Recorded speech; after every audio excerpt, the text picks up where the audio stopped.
School में जब मैं जाया करता था, एक बार क्या हुआ, आई थिंक 7th या 8th स्टैंडर्ड की बात है, तो उस टाइम पे मैं, जो हमारा सब्जेक्ट हुआ करता था इंग्लिश, उसमें ऑलमोस्ट फेल होने वाला था। मुझे पता लगा क्योंकि मैं कुछ लिख के आया नहीं, तो पढ़ के नहीं गया था, मुझे कुछ आता नहीं था। 7th स्टैंडर्ड की कहानी आई थिंक, तो मुझे कुछ पता नहीं था कि क्या है क्या नहीं है, पढ़ के मैं गया नहीं था। सारा दिन खेलते रहता था, मुझे क्रिकेट बहुत अच्छा लगता था, मैं क्रिकेट खेलता था।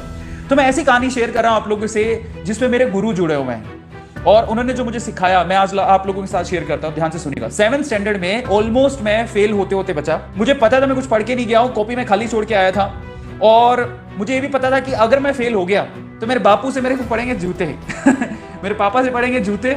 सो मैं अपने टीचर के पास गया, जो मेरे इंग्लिश के टीचर था, राजेश काजला जी, आज मैं नाम ले सकता हूं उनका, वो मुझे बहुत एडमायर करते थे। तो उनके पास गया, तब वो मुझे इतने अच्छे से जानते नहीं थे, नए नए आए थे, तो मैं पहला ही टेस्ट था और मैं फेल होने वाला था, मतलब कुछ लिखा ही नहीं था मैंने। तो आप लोग ध्यान से सुनिएगा, मैं उनके पास गया, मैंने कहा सर, छोटा सा था मैं, गुरुजी प्लीज आप मुझे बचा लो, मेरे पापा मारेंगे।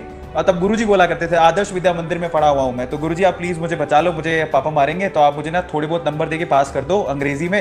अंग्रेजी में से मेरा हाथ पतला ही है, सब लोगों को पता है, तो मुझे आप पास कर दो, बहुत रिक्वेस्ट कर रहा हूँ, ऐसे बहुत बहुत ज्यादा रिक्वेस्ट कर रहा है, ऐसे करके मैंने बोला गुरुजी को। तब हमारे जो काजला गुरुजी थे, उन्होंने थोड़ी देर देखा मेरे को, उसकी कॉपी देखी, मेरी कॉपी तो एकदम सफा सट एकदम थी, गांधी जी की याद आ रही थी उनको, कुछ लिखा था ही नहीं, तो गांधी जी की याद आ रही है, मैं तेरे को सफाई के नंबर दूं तब भी 2 नंबर से ज्यादा नहीं दे सकता। तो उन्होंने मुझे क्या किया कि बोले कि ठीक है मैं देखता हूं, उन्होंने मुझे रवाना कर दिया। अगले दिन जब मेरे इंटरनल के रिजल्ट आए तो उसमें मैं पास था इंग्लिश में, मतलब it was really a big day for me, मतलब इंग्लिश में पास हो गया, पापा के जूतों से बच गया, मैं मार पड़ती मुझे, मैं बच गया। तो मैंने कहा यार नहीं यार, काजला सर ने मेरी बड़ी हेल्प की है, मेरे को उनके पास जाना चाहिए। तो मैं राजेश काजला सर के पास गया और मैंने काजला सर को बोला धन्यवाद।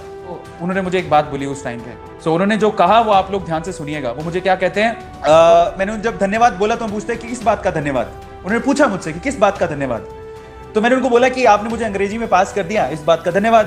तो उन्होंने मुझे सीरियस होकर एक बात बोली, मेरे गुरुजी ने मुझे सीरियस होकर एक बात बोली, ध्यान से सुनिएगा। वो क्या कहते हैं, बेटा बड़ा होके ध्यान रखना कि राजेश काजला ने तुझे पास करके गलती नहीं की, ये तुझे साबित करना है। दोबारा सुनना, जो आप लोग सब ध्यान से सुनिएगा, बड़े होके ध्यान रखना, राजेश काजला ने तुझे पास करके गलती नहीं की, ये तुझे साबित करना है। तो मैं छोटा सा था, मुझे समझ में नहीं आया, तो मैंने उनसे ना दोबारा पूछा कि सर इसका मतलब क्या है, मतलब बड़े होके ध्यान रखना कि आपने मुझे पास किया कि वो गलती नहीं है। मुझे पूछा वापस से उनको, तो बच्चा था, मुझे समझ में नहीं आया। तब उन्होंने एक लाइन बोली, और वो लाइन क्या थी पता है, उन्होंने कहा बेटा याद रखना, कुछ लोग इतिहास रटने आते हैं स्कूल में और कुछ लोग इतिहास रचने आते हैं। तू क्या करना चाहता है वो तू सोच ले, तू इस इतिहास रटना चाहता है या इतिहास रचना चाहता है। मैंने तब ठान लिया था कि मैं मेरे सर को कभी ना, मतलब ये फील नहीं होने दूंगा कि उन्होंने मुझे इंग्लिश में पास करके गलती की, और आज मैं यहां पर हूं।